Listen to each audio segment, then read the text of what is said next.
Oh yes, this is the Hardcore Marketing Show. I'm Casey Cheshire, your host for this epic journey. And today's show, sponsored by Cheshire Impact, on a mission to help people maximize their use of Pardot and Salesforce. CheshireImpact.com. Bam.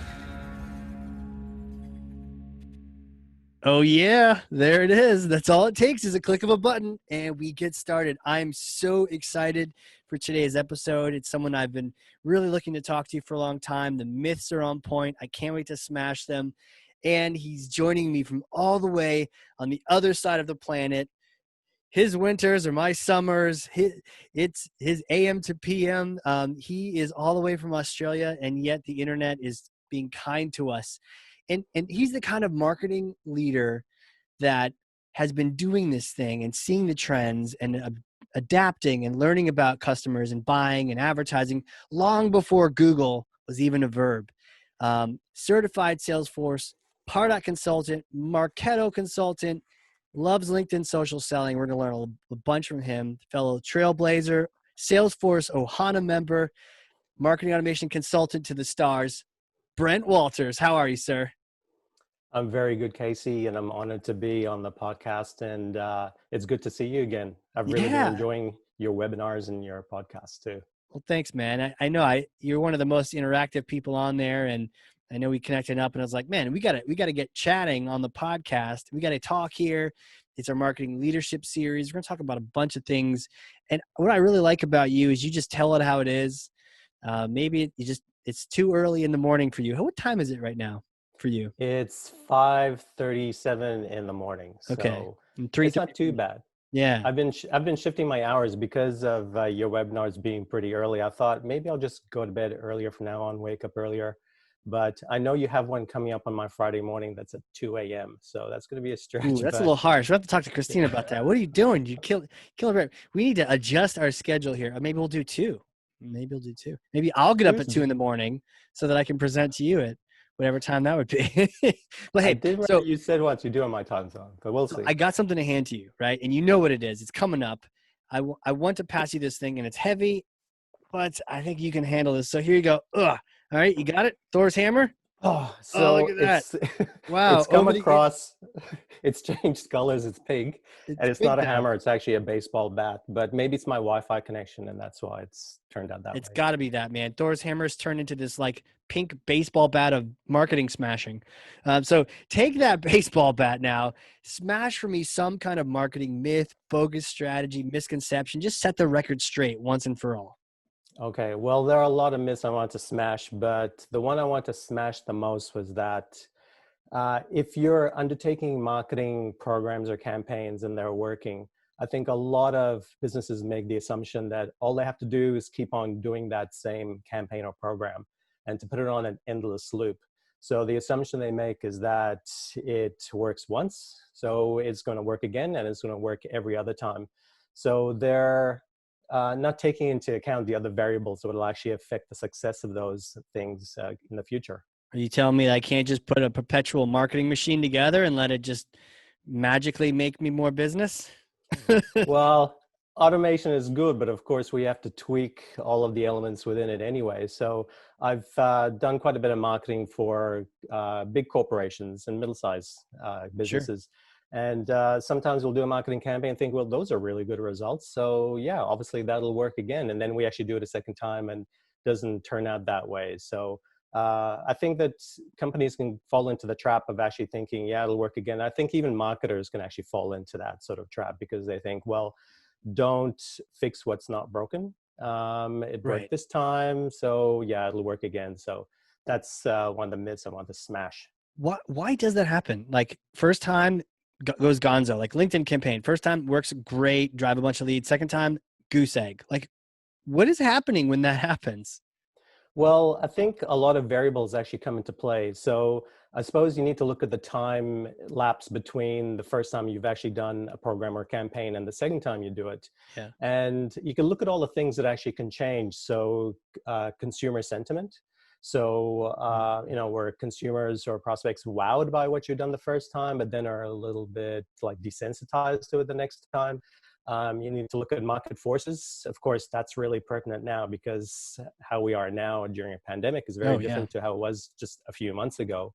But even without the pandemic, if you look at market forces, you look at economic changes, you look at what your competitors are doing, because maybe they've actually maybe come up with a product that's a bit more appealing to the market. So there's quite a few variables that come into play. Then I think that that's why that it doesn't guarantee that what you do in marketing, that once you do it the first time and it works, that it'll actually just keep on working over and over again. Yeah. That's a really good point. But like your list, why is this happening? Well, times have changed, right? I know a lot of people we've talked about before, like they're still trying to sell like it's the Mad Men days, or it's like it's the '90s, or the '80s with terrible sweaters. Like it's not. It's a different age. The market forces. What comes to mind when you mention the market forces is the people who have left their nurture campaigns on during the COVID thing, and you get all the embarrassing results when it's like, hey, you enjoying your air travel? It's like, no one's enjoying like you, but you should have paused that, or my hat is like 30 days late because your nurture said it was going to get it tomorrow. Like there's all these different things that people weren't thinking about. They weren't being intentional about the market changing and the forces of the market that might be at play.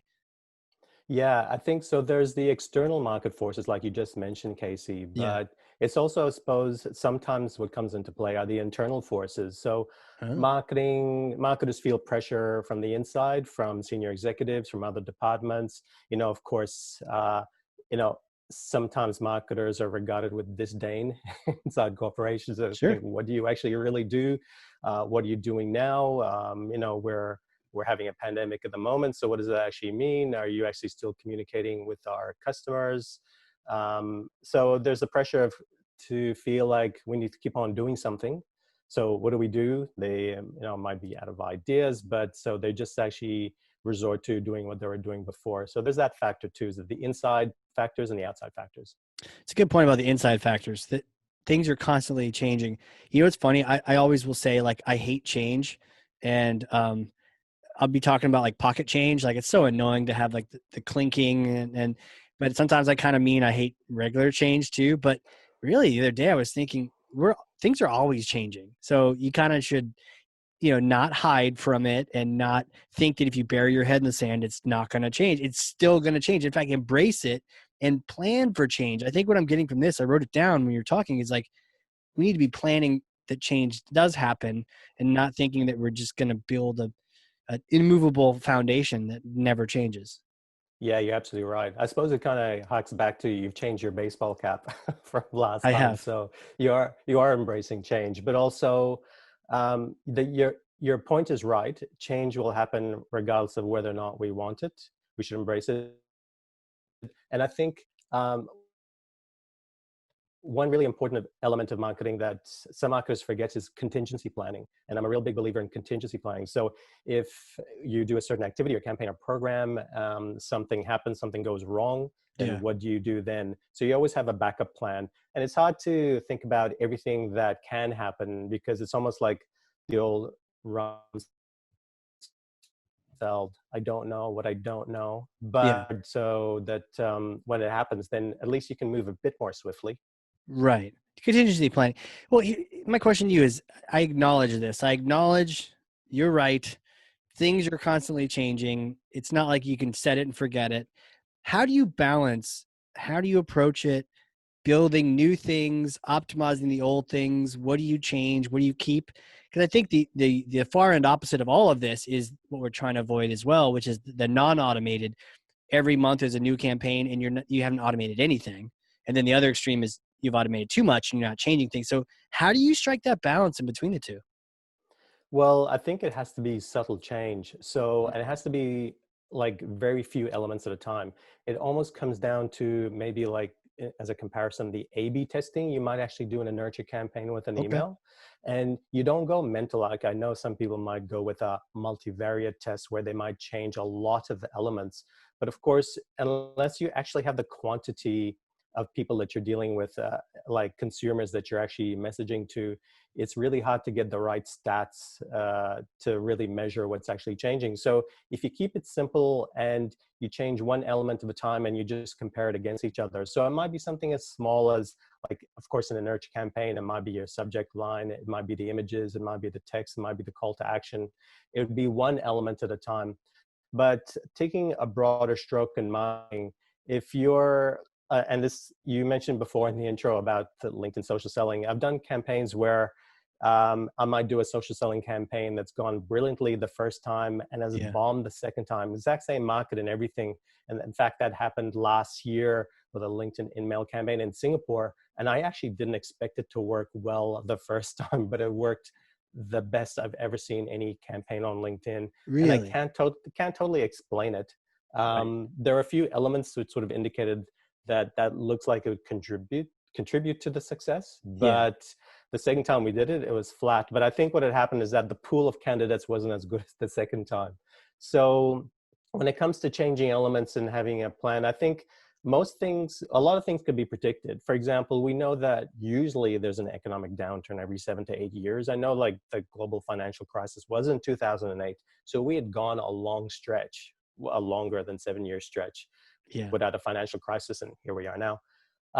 So you kind of can anticipate that there'll be some economic changes, but also you have to look at what your competitors are doing. So you might know what sort of products they're actually launching or services that are coming out, how they might be viewed on the quadrant in G2, and how their market position is. So there's a few things you can actually have a look at anyway, which might actually help you to determine what's coming up. Yeah. The subtle testing, the small changes, not reinventing the wheel every day, but trying to take, I like it. It's like you're building into your process just something that says, okay, maybe we're tweaking the subject line and seeing if it's better, or let's check, make sure our ad copy, is still relevant today. Maybe do an A/B test with that. I like that because it's not, we're not throwing the whole thing out, the baby with the bathwater, but we're being intentional about it. And I think that's important. Yeah, so I think it's important. So it's almost partly that you're taking a conservative approach or a safe approach. Yeah. So you might actually have a safe base to work with, and you might just change the elements. It's kind of like, dressing a house. You have your Yeah. floor, you always have that, but you might change a picture on the wall, or you might rearrange the furniture or something like that. I think that's what you can actually do to get through that. Right. So instead of one of those decoration shows, I don't know if you have those in Australia where they like do a makeover, they come into some terrible house, and they like redo the whole thing and give them a whole new wardrobe or something. Instead of one of those, it's like, okay, don't go crazy.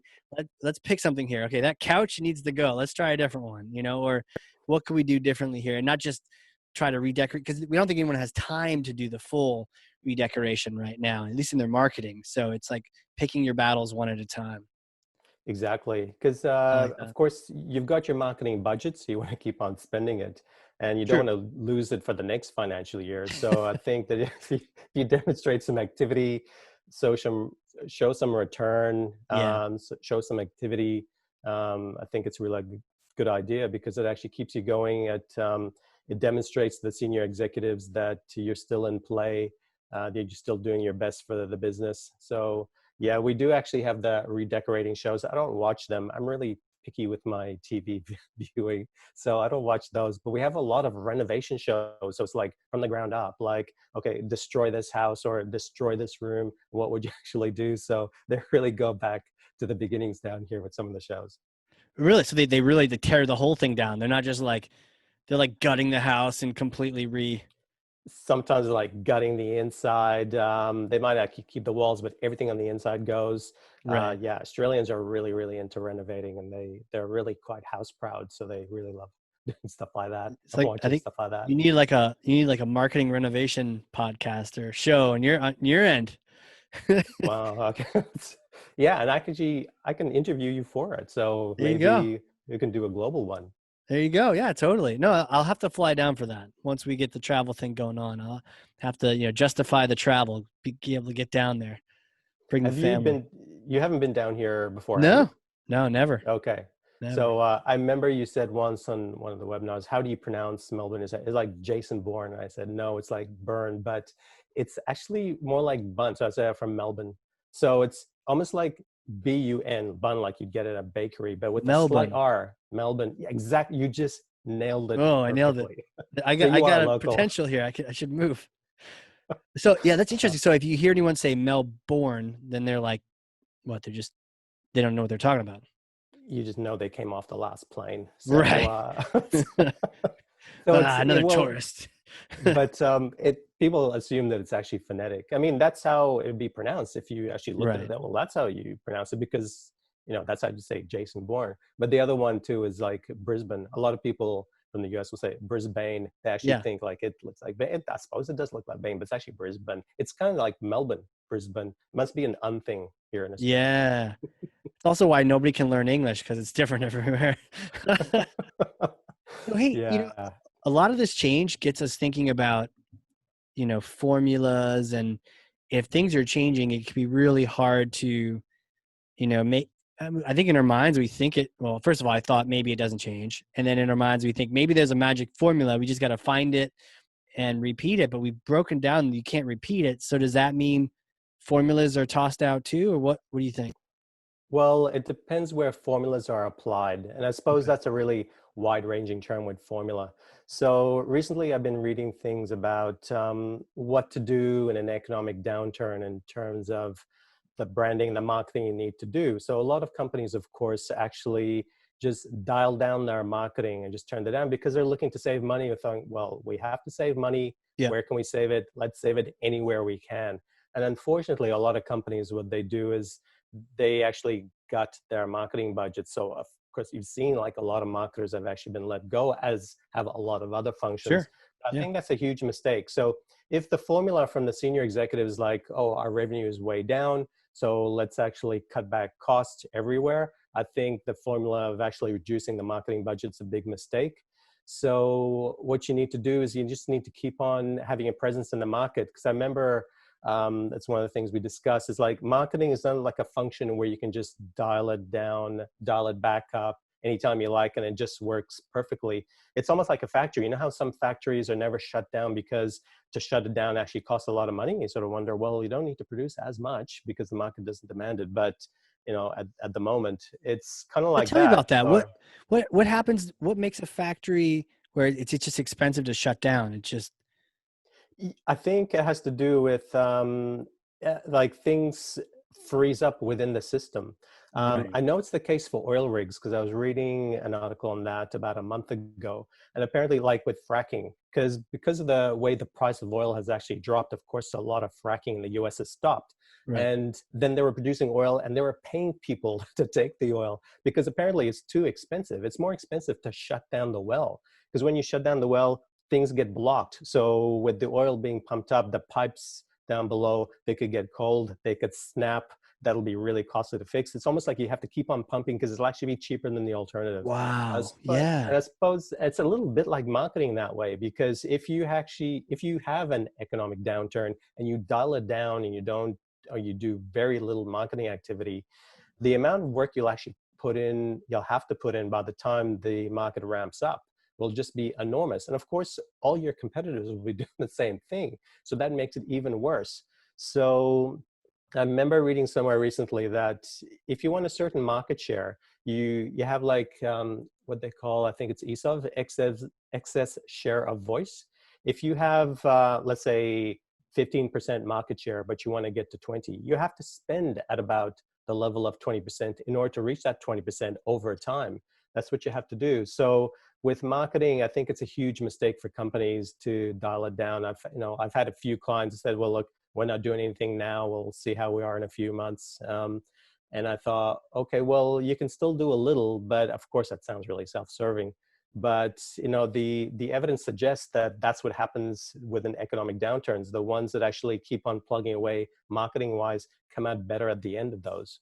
Right. And this is all good because even if we're preaching to the choir, like everyone listening is in marketing, these are the kind of things you need to, these are the arguments you make, and these are the ways you present yourself and project yourself as a marketer to the senior leadership, to your boss. Like these are the kind of things, these are the best ways to say it and share it. It's such a, I mean, the metaphors of the oil rig, it being more costly to shut things down. It reminds me of like the gym metaphor, because I hear that with SEO and with blogging.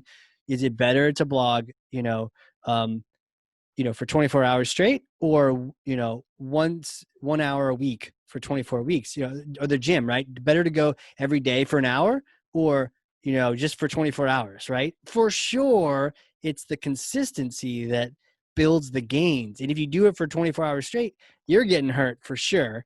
And you're probably annoying the gym owner who's like, go home, I need to close up. Like, you can't just do that. You can't just turn it on and be like, oh, we want to catch up, so let's go ahead and crank it up, because this idea of like, well, let's just send out another 2 million emails to catch up. You can't, that's not how it works. You can't just, swamp people twice or three times as much to get top of mind. And if you really try to do it effectively, it's going to be like creating a whole new oil rig. You're going to spend so much more because you have to use different channels and all those different things. It's a big eye opener. You can't skip through to that. And you can't just bombard people with 9 times as much. I've never heard that about the 20%. That makes total sense. Okay, you want to be a big boy? Cool. Spend like a big boy or girl. But you got to do it consistently over time, and that's how you get to the next level. You can't do that playing, time the market games with your marketing. Yeah. So you're saying before about the 20%, like with the excess share of voice. Yeah. So I suppose it's something I've been reading about a bit more lately. And I suppose part of the argument is that big players actually have an unfair advantage simply because of the brand power. Yeah. And they actually have the budget too, and you'd actually spend to get further to increase your market share. But unfortunately, that's where it's at for all businesses. If you want to increase your market share, you've got to spend to that level. It's pretty hard to get it any other way, I suppose. I mean, the only other way for a company to do that is to do it organically, to buy another company. Of course, Yeah. that's a whole different kettle of fish. So, the argument becomes, if you're actually having a chat to a senior executive, to a CFO, and they say, well, you purchased another company, you thought they had the great product, you want to increase your market share, and you purchased another company. So why wouldn't you do that for marketing budget? Yeah. Why would you actually cut it when it's our own products? And we can actually increase market share that way by actually spending more to increase the brand awareness and other factors. Yeah, it's an interesting opportunity for brands because they're probably not spending on all the travel they thought they would for all these events. So now we've got some budget. What are you going to do with it? Do something with it to expand your share of voice. Wow. Yeah, it's funny. One of my clients actually said that to me yesterday. He actually contacted me after a long time. He was one of the ones that went quiet. But just after he went quiet, he won a couple of big pieces of business, one in Europe. He's based in Sydney. And he won another piece of business in Singapore. And that actually got him going throughout the pandemic. Of course, we're still in the pandemic. But he's got 2 big pieces of work, and he's looking to do some more activity. So no, he's going well, but it's good that he hasn't completely shut down. So Yeah. you're right. It's important to keep on going. Yeah, for sure. How do you plan? Everything's changing. There's no formulas. How does doing marketing planning fit into any of that? Well, I suppose I can only work with what I can work with and what I know. Yeah. So looking at the time projections over what period of time, what needs to be taken to market, the services or product, how it goes up against competitors, what Yeah. our competitors are doing, because that's a major factor. How receptive the market will be. So I try to look at going back to the marketing theory and the P's, and try to work out each element, and I build a strategy. And I suppose that the 3 things I really look at is the target. Who is the target? Mm-hmm. How are you going to position to that target? And how am I going to reach them? And I think that forms the basis of a marketing strategy. That's how I plan it out. And I know that's really high level and still kind of fluff at that point. But if you actually work out those elements, I think the rest, you just take it down another layer, and you look into the details. And by the time if you can actually work out who your target is and what your position is to them and how you're going to go after them, then it actually feeds into the rest of the plan and what you actually need to sketch out. That's how I do it. Yeah, okay. And to be fair, wouldn't call that fluff necessarily, because I think sometimes we get too caught up with the tactical things, we forget to ask ourselves, like, who are we actually going after? Who would be the right one?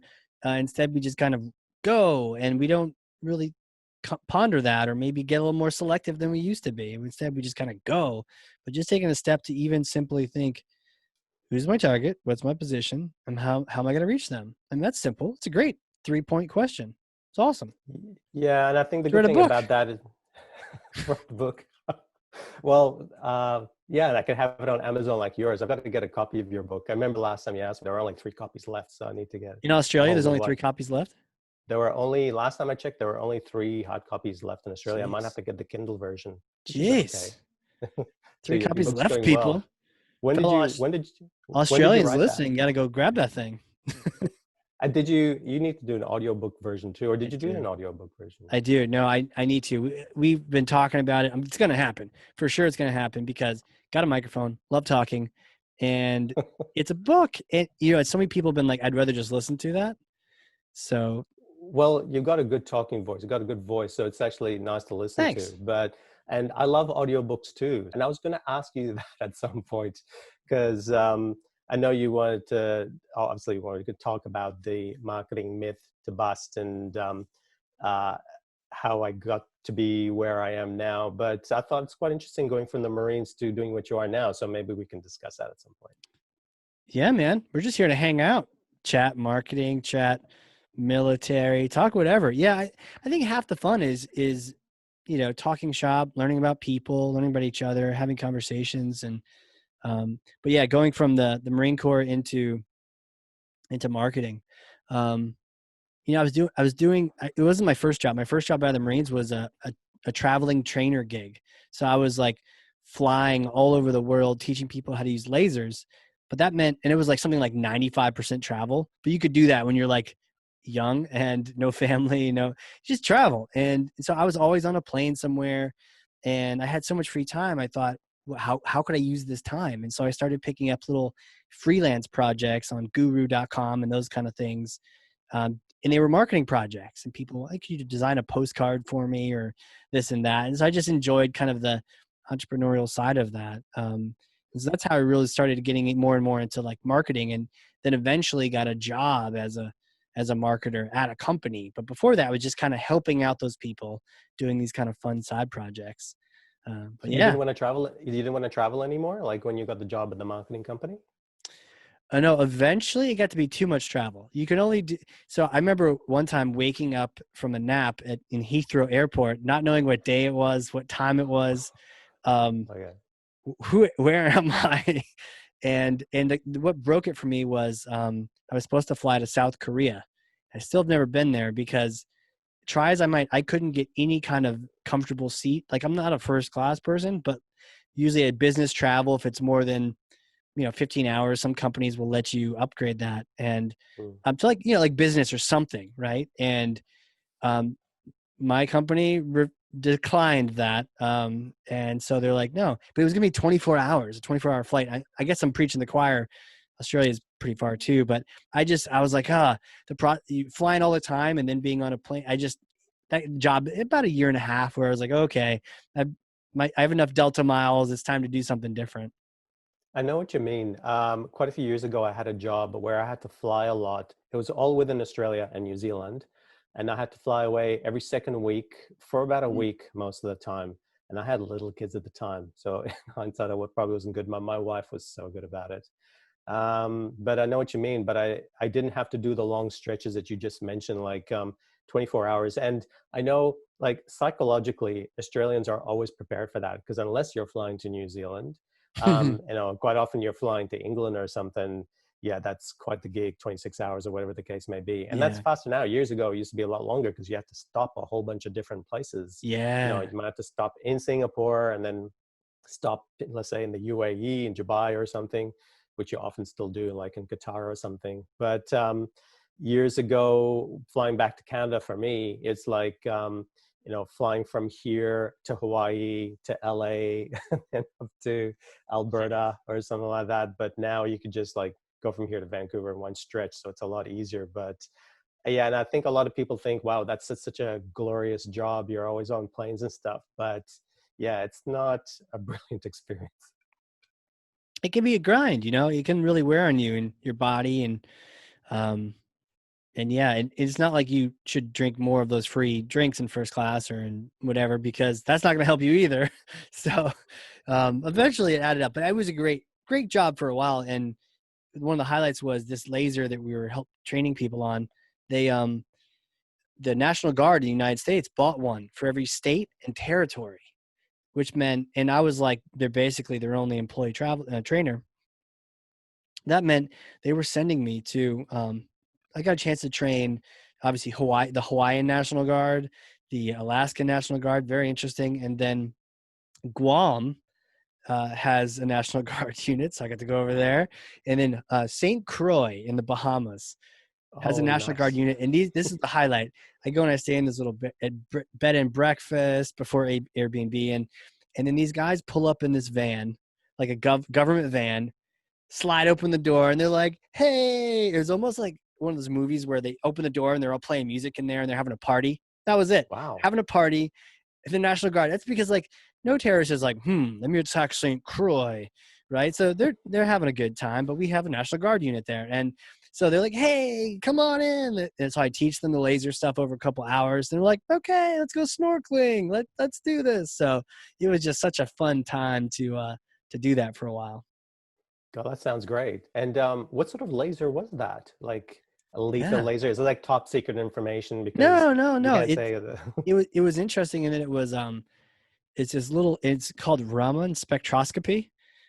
For any of our chemical engineering or chemistry friends, it's a way that you can shoot a laser at a chemical and then pick up what it reflects at you, and use that to identify what it actually is. And this was right about the time where anthrax was like a big thing, or the Hmm. scare for it at least. Like seemed like for a while people like, ooh, they're like bad guys were using that, or people were faking it with sugar, right?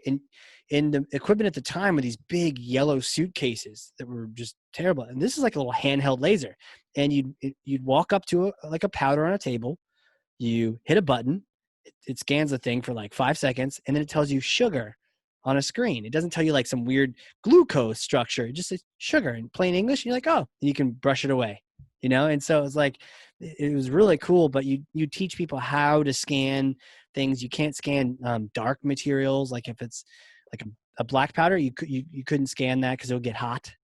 Um, Oh, okay. and it also doesn't work if it's wet. You can't scan water. Water messes it up. You have to use another um, laser, another kind of thing to scan water type stuff. So actually, no, water did work. There's something about it, but there's different like things you would teach people about. Like, okay, if you're gonna do it this way, you can do water, but it can't be too dilute or it won't work. But it was neat. I got to be kind of a laser geek for a while, and I have to teach these guys how not to burn their eyeballs out with lasers. And yeah, it's crazy. That sounds pretty cool. Maybe it was like alcohol you meant when you said you couldn't do water, you couldn't do alcohol. Maybe that would wreck the alcohol. I wonder if it You know, would, it, but it was it was dark materials, and then also biologicals would mess it up too. okay. So Um, yeah. it's funny what you said too about the anthrax thing, the anthrax period. I remember that because I did a marketing campaign. I was working for a utility here in Melbourne, and did a campaign. It was a mail out campaign during the anthrax period, and the mail house, when they printed the material and sealed it in the plastic, had a funny smell to it. So when I went Oh out to no. the market, a lot of people rang up saying, "I think I've actually got an anthrax Oh no. parcel." Oh God, it was the campaign from hell. So it was actually quite interesting. I Put I that can't into see experience. any, like in my head, my first reaction, which is probably bad, is like, how could I use that to get um, a better result open rate? But it's like, I can't see any positive reaction if you make people think that the thing you're sending might harm them. I don't know. That doesn't really help your brand out too much. Not at all, unless you actually send a kit alongside it with protective gear, the gloves, maybe a hazmat suit, and say, open this up, even though you think it might have anthrax, and you could win a $50 loyalty card or something like that. Right. So Yeah. have to be one hell of an incentive. I feel like that's something a car dealership would do, at least in the States. That's what they do. They do the weird, wacky stuff. They make you think it's the taxes, and it's not. They're trying to sell a car. I remember being on a webinar or podcast recently where somebody was talking about that, how they showed a mail out from a car dealership I can't remember the town, I think it was in Illinois. And it had something to do with the pandemic. And it said like COVID news or COVID rebate on the outside of the envelope. Maybe you showed it to me. I'm not Did sure, I? but Maybe. do you remember seeing that? I said COVID rebate, and you open it up and I actually had to do about like a No, I've car heard about special. that though. Like a rebate. It's so the That's scammy side of things. that's pretty low. But you should do a podcast because somehow you got us from lasers back into marketing, which is brilliant. Oh, thank you. I just brought her around. Yeah, So, right. I mean, it's kind of well, funny how everything kind of ties in together. It all kind of loops back around. I suppose it does. But how, like, and after the laser gig, and I know you said you were working for the company. How did you start Cheshire? Like, how did it lead to that? Yeah, I got Pardot like I don't know, 10, 11, 12 years ago for the first time. It blurs now. And now the bigger the number get, for a while, you're like, ooh, this makes me look important. But then the number keeps growing and you're like, oh, it'd be fine if it just stayed at 12 or 10. I'd be okay with that. That's good enough. But so when I first got Pardot, I was just a marketer at a company and I used it and I loved it and the results. And it got me out of being an activity marketer, and I was able to use ROI and show that we were doing something. And so I just loved that experience that I enjoyed telling other people about it. And I was a reference for Pardot, and people are like, oh, should I buy Marketo or HubSpot? Or I'm like, okay. And they're like, talk to Casey. He'll help you figure it out. So I talk to people and tell them how excited I was about Pardot. Still am. And then be like, oh, that's really exciting. And eventually some people started saying, could you help us do what you just described doing for yourself? And then it was like, okay, sure. Yeah. I wasn't even expecting that. I just wanted to tell people about it, not even selling services or anything. I just excited about it. And then organically sort of this consulting, just trying to help other marketers out came about. And then it wasn't until when Salesforce acquired Pardot that things really started getting serious, and the scale and amount and volume and all the different teams we've worked with now, it just really shot up through the roof that way. It's fantastic. And how many years ago was that? You just started Cheshire then? That's a tough one, man. See, that's Oh, another one of those questions it's one of those where, numbers you don't want yeah, I think it's to. about 5 or 6, honestly. But like, I was cool when it was like, well, when you say 1 or 2, people get kind of nervous. You're like, ooh, brand new company. So that's not good. You get to 3, you're like, oh, we're a startup, right? It's fun. 3 to 5. But after that, you're like, are we even a startup still? But you want to still have that feel. At least it's important to me to have that feel where you're not too corporate, but you're still able to be nimble. I don't want to ever be that established, slow company that can't move, but really being able to move and adapt and change, but yet be a serious company at the same time. Well, I don't know, serious, a professional company at the same time, Credible. I think maybe credible is the credible. word you're looking for. Yeah. But you are, yeah. Well, you do use that. Like the brand uses the professionalism, credibility. I was listening to some Jennifer Lynn's podcasts yesterday, and Oh yeah. they're fantastic. So the Pardot life hacks. So, Yeah. um, Totally, man. and I'm connected to a few of the people. Like Peter is probably one of the first ones I was having a chat to up in Ontario on LinkedIn, and then we had a Zoom call or something like that. So yeah, it does actually fit the brand, like you said. That's cool. Yeah. And that's half the point, right? Life is too short to, work on, you know, boring projects or projects that don't make a difference, or do work that doesn't matter, and to work with people that are, cranky. Like, don't work with people that are cranky. Unless you're cranky and you like cranky, then by all means, please do that. But if for marketers out there, it's like, work with people you trust and that are smart and that know what they're talking about. And I've been super blessed because people like Jennifer, they know so much more about Pardot than I do. Right. So it's just cool to work with people that are, at the top of the food chain and crushing it. Yeah, she seems very knowledgeable. So I'm gonna go through the rest of our podcasts because every time I listen to something like from hers or from yours, I learn so much. Yeah, for sure. And like her podcast and even the Pardot Life Hacks, literally it's the opposite of this podcast, right? Like, we're hanging out, chatting, telling stories, talking about lasers. And she is like click by click, detail describing different aspects of Pardot and how to make it work and connected campaigns. And the tech can get crazy. So it's cool that she's around to do that. Sometimes if I'm doing a webinar, like I'll go listen to the podcast on that topic from her and just to kind of catch myself up to speed on the tech side. Oh, it sounds like quite the guru. Yeah, seriously. No, yeah. I mean, everyone on the team too is super, super smart, super brilliant. I'm just kind of along for the ride, you know. I'm just here. You're very humble. Well, it's fun. It's fun. I get to be on podcasts with you all day, right? So it really is like a blessing. Super fortunate, stoked to be where I'm at, that kind of thing, you know. Just Mm, perfect little setup. yeah. Well, With obviously you're that, very smart. Yeah, with that. yeah, no, that's cool. I mean, these are good questions. It's kind of fun, you know, that you're asking me questions too. And I always tell people they can ask me questions, but everyone ever takes me up on that. But it's fun because sometimes it's just more of a one-way conversation than two, and it can be much more interesting when we're both sort of like learning more at the same time. Yeah, well, I didn't want it to be one way because yeah, there was so much stuff I wanted to learn about your background because it's a really interesting background. Yeah, And I thought, and also the way you are with the crew, and you've written the book, and what I meant about the crew is like you're very supportive of all the people that you come across, like whether it's your staff or, and I've seen your post on LinkedIn where you've actually liked something or commented on something from another person about Pardot or otherwise, and yeah. yeah, so. You seem to be a really good person that way. Hey, well, yeah, I appreciate that, man. It just, the core values at the team is kind of my core values. It's we care, we have fun, we get things done, right? So it's like all three of those things are important to me. It's life's too short not to care about the people you work with or just other people out there, but having fun too. Fun is definitely a core value. You gotta have fun in what you're doing.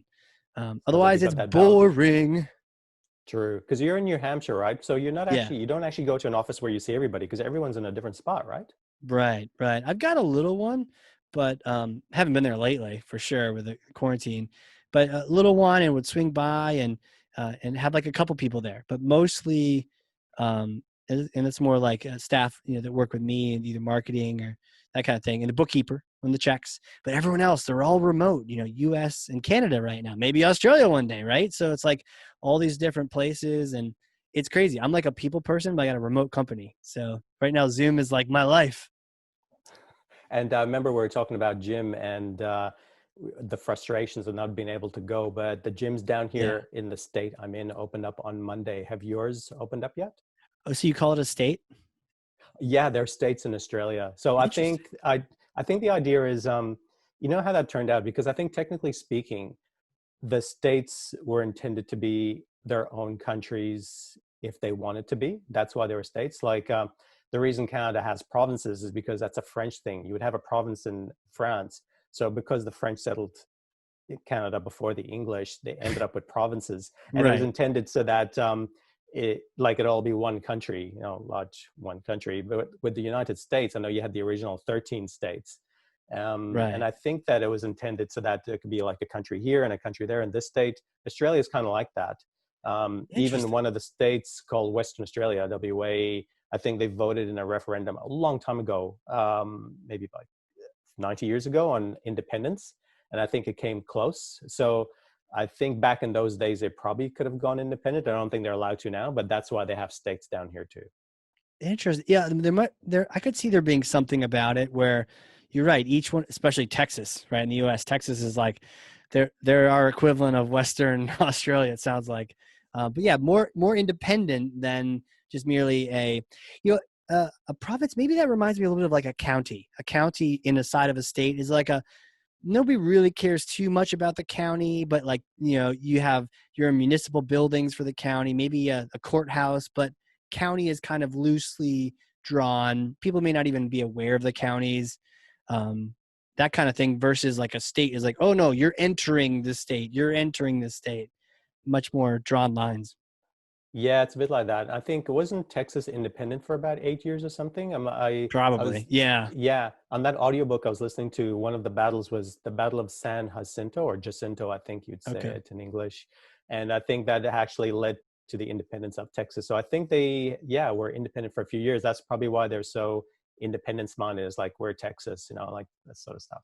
I think they're like, well, we've done it before, we could do it again. But then you're like, yeah, do you know how hard it is to be your own country and not get taken over by whoever your neighbor is? Like, there's some True. work to that. It's crazy. Yeah. Well, Unless they like California, I think it's California Republic. They always used to say if California was its own country, it'd be the eighth, I think the eighth largest country economically in the world. So that's quite a state. yeah, man, California is our wicked stepchild here in the U.S. They've got so much going for it. At the same time, it's like, oh, there's so much to California. But it'd be, you're right. You know, like size and the shape of, you know, states like that, and also there's desert, there's mountains, there's because it goes up and down the entire western seaboard. There's a lot to it. It's crazy. Yeah, there's a bit of everything. Yeah, man. Cool. Let's talk about the future, like the future marketing, the future around the bend, getting out of COVID and quarantine. What do you see? Is there anything coming around that you're excited about, that you're not excited about? Any changes you kind of anticipate from the market, whether it's globally or in each country? W- Well, I think because of the development of AI, of artificial intelligence and Yeah. technology, I think that more opportunities will open up for marketers with respect to automation. Mm. Um, and whether or not it's, and I think it'll actually affect all different aspects of marketing, like with voice chat and recognizing voice. So Yeah. I know that Google's working on some of those services too. So the way I see it, the trends going, I think it's, I suppose what everyone else is assuming, that we'll continue to amass data, that some people feel overwhelmed by that data. And I think we'll have to sift through it. But I think that marketers will actually become smarter with which sets of data that they need to use and what's useful, because not everything is useful. And I think AI and technology would actually help them with that. So I think that maybe it'll present a few more opportunities to become more sophisticated in their marketing campaigns and to be more responsive. So that'll lead to more personalization. So there'll be hyper personalization. I think that's what consumers are expecting anyway. So even though there are concerns about data and what companies are doing with the collection of data, I think a lot of consumers are feeling that it's a acceptable trade-off when it comes to engaging with companies. So Yeah. I think that's what's going to be the future of marketing. It's more technology and AI, and how that, possibly can help marketers. What do you think? Well, I think you're spot on. The challenge is now you've collected all this information, and what are you going to do with it? And I think a lot of us don't do anything with it, and it may not even be the right format. But we've gotten really good lately at collecting it. You know, I think we've gotten really good at cookieing people and getting a lot of data, or data, and and then it sort of sits there. So I think leveraging that really could be, to your point, could be that next level. I see AI, you know, it's not Tron, it's not out to get us. Did you ever see that movie where there's like these female robots that what is it? Machina, that one. You No, see that I movie? haven't. I mean, I gotta Google it now. When did that come out? Ex Machina. Oh, yeah, yeah. Is that how you pronounce it? I Yeah, go say, okay. I had to hear I someone say think it it's too, which is Machina. why Yeah, I didn't know that's how you pronounce it. I Ex have heard of the Machina, movie. or yeah, Ex I Machina. think that's. Yeah. Um, I'm So you not. I saw don't that, think I've seen it. I don't think I have. bro? You got to see that like tonight. Okay. Get I'll yourself write a that down. get yourself a beer or two or three, but it's well done and seems pretty accurate. But hopefully that's a long ways away. But anyways, Because it's not. it's a bit scary, is it? Uh, it's theoretically scary, you know, which is I think can be scarier than the fake stuff, because you're like, this could be how it works. So it's a very smart movie, I think, too. But yeah, there's people haven't seen it. I don't know why you haven't seen it yet, but you should see it. And yeah, it's about this guy that's trying to create AI, and it's kind of a joke. The guy that's doing it, he was like the founder of this conglomerate, which is like a Facebook, Google thing that a company that's both of them, and it's kind of like a Zuckerberg that's trying to create AI on his own as like this wild guy in a laboratory, and he may do it. So yeah, and it's all about that. Anyways, great film, but I think a lot of times when people throw out AI, it's because it's gotten markety. It's gotten all buzzy and spirit fingers and happy go lucky. It's not artificial intelligence. It's kind of like augmented intelligence. It's pattern matching, and it's probably a good thing it's not like true artificial intelligence. But it kind of irks me just a little bit on principle that they kind of treat it like, oh, this magic machine is going to analyze your data. Well, if your data is correct and you can't quite see the patterns, it can help you find them, and I think, but to your point, find those complex patterns. Maybe they're not so complex, but if they are, find them, and then let's do something with it. Let's tie that to an ad campaign or a different kind of nurture campaign. I could see that being really powerful down the road. Yeah, I think it's one of those things that's worth testing when we're talking about Yeah. like testing earlier on. And I suppose if we take a shorter point of view, time wise, and we think about coming out of the pandemic, and it's hard to know when that'll be. But of course, Yeah. the economy is opening up a bit, so there's going to have to be some more activity. So things have actually started to ramp up here. So I suppose it's in the short term, companies need to be really careful with their messaging, need to be sensitive because Yeah. they don't necessarily know what they're dealing with, because there are some people whose work environment hasn't changed at all. They're still working for full time. And there are other people where, they've been furloughed, Yeah. have lost their jobs. And not all companies will actually have that information, and they shouldn't necessarily have that. But how do you treat that? Because it can be really insensitive or regarded as insensitive if you use the same messaging for everyone. So I think that somehow companies will need to be mindful of that with their messaging. And they'll have to be really careful with their measurements, because they'll have to be nimble and responsive to the Yeah. markets that actually engage with them. And for those others that can't or don't, then they'll have to treat them differently somehow. Yeah. I mean, ties back into your whole message of just, being intentional about change and testing it and being subtle and slow. But I think this also adds in the element of caring, like being sensitive is one way of saying it, but that's almost like defensive. I think proactively, it's just the idea of caring about the people you're messaging to. Is this going to help them right now, or am I just interrupting their day to try to sell them something? Yeah, and I think maybe some companies were burnt by that experience. I mean, when the Sure. pandemic started, when everyone was sending out emails that in these unprecedented times, Oh sorry, God. so much unprecedented, uncertain, and like I think a lot of people have actually been talking about it. The amount of companies that have never been in touch with you, then all of a sudden got in touch with you, and all of a sudden cared. I think the companies hopefully have learned from that experience that, yeah, you just don't communicate just for the sake of communication. For sure. Do you know about the Marketunist? My cartoonist. I You don't should think so. you should No. look this guy up. If you just Google like Marketunist, like marketing cartoons, Marketunist. Yep. Um, really cool guy. Had him on the podcast talking about creativity, but basically he's a marketer that realized it was more fun Googling Marketunist.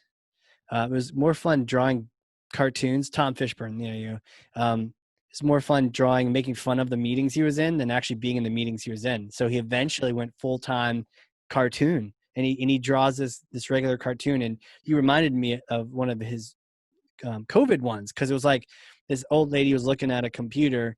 She's talking to her husband. She's like, "Oh look, another brand reaching out, telling us that they care about us that we haven't seen in like 3 years. Oh, look at all the brands that care about us that we didn't even know about, right? Coming out of the woodwork, and now you know that you're on their mailing list." It was just like, ugh. By the way, that didn't sound funny at all, but he's really a funny guy. These cartoons are like spot on. You're like, oh yeah, totally. I love cartoons. So I'll definitely look them up. And it's funny how you bring up that point, but it makes me wonder, what were those companies thinking? Were they thinking, oh, Yeah. something's happened, do we have to communicate? I mean, I'm wondering whether or not that initiative came up from the very top, like did the senior executive say to marketing, you have to go out to the market and acknowledge this or say something to them, or was it marketing that came up with it? I suppose it was actually quite a mix, but it's Yeah. funny how it happened. It was so common. it kind of makes you want to do like one of those crime shows where you see one of these offenders who sends a terrible email and you like somehow reach out to them. Like, we're with the terrible marketing crimes division. Um, I can mean, you, like police tape around the area. yeah, right. Police tape around their building. And then you're like, you put the light on them and you're like, can you please tell me what was going on in your mind around the time of 13 June 2020? What were you thinking? And try to understand, because you're right.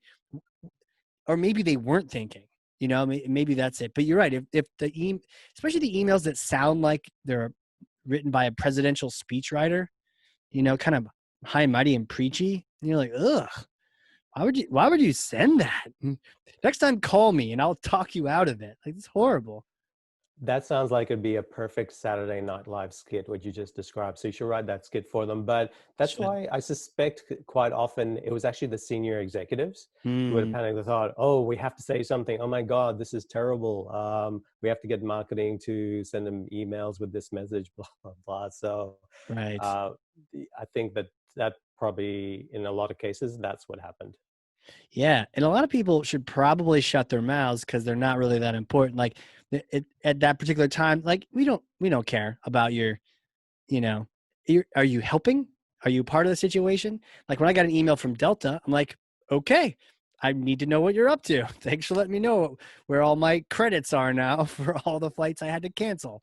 But like, people that aren't involved, we don't need to hear it. There was a commercial in the States for toilet paper, right? First of all, why are you advertising? I know everyone's buying toilet paper. There's not enough toilet paper that your advertising matters right now. Just take the free revenue and go about your day.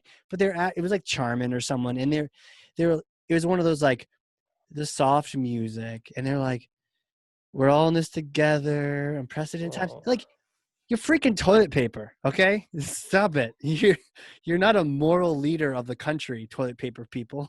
You know, you wipe my butt, and I appreciate it. Don't get me wrong, but like, that's about it. So, I was just like, I don't need to hear. But it makes noise when you actually want to be hearing about from the real people. Like, what should we be hearing about? Not you. Save some airways for someone else. Yeah, it's funny. It's almost like that marketing budget just had to be spent on something. But you're right. True. True. Essential Yeah. item is like, please go down to the supermarket and panic buy our toilet paper. So Right. they, they should have actually, if you came up with something like that, at least it'd be comical. I know it Yeah. might be verging on unethical, but it'd almost be like kind of funny. Like, uh, our toilet paper is the best panic bought toilet paper. You Yeah. can almost have fun with it.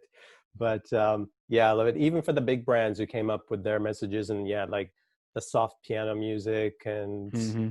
and that it just, yeah, it comes up so preachy, and I think it's a Yeah, waste of money. It's a waste of money, and I it think a lot of is. people see through it. And I'd love to see the qual research or the research they do on those and the feedback to say, well, what did the market think of this? Because if it was people like me who was giving some responses to the research, it'd be brutal.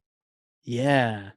I kind of wish I had the moral authority to like reach out to these people and they somehow felt safe and secure. Maybe if you paid them like, okay, we're going to pay you $1,000, someone else's money, but we're going to pay you $1,000 to be completely honest with us. That might actually be a cool book too, like Marketing Disasters. And then you go and you find out, what happened I would love afterward. that. Yeah. So it's yeah, I don't know, maybe I have to think about that one. Have you got another book planned, or are you gonna mellow out on the book for a while? That's a good question. I'm really thinking about, I really like the path, like the CMO thing. So like the path to CMO, but also what does it take? And maybe not from a tactical sense, but the mindset of a CMO, or just not even a CMO, like a marketing leader. What should you be thinking about? And on the podcast, we always ask people what kind of advice they would give. So I think it might be cool to put it all together and just share it with people, kind of thought process they could try to grow into in order to get to those roles. I've been reading a few articles and blogs about the position of the CMO and how some people feel that it's being disenfranchised or that it's being Mm, marginalized. And I think in some corporations, CMOs are being seen as less important. And I think maybe that has to do like a few years ago, how marketing is always trying to reinvent itself, and some CMOs are becoming chief revenue officers or trying to be more relevant. They're maybe trying to speak more coherent financial language and trying to quantify Right. what they're doing. But I suppose like CFOs do want to see that.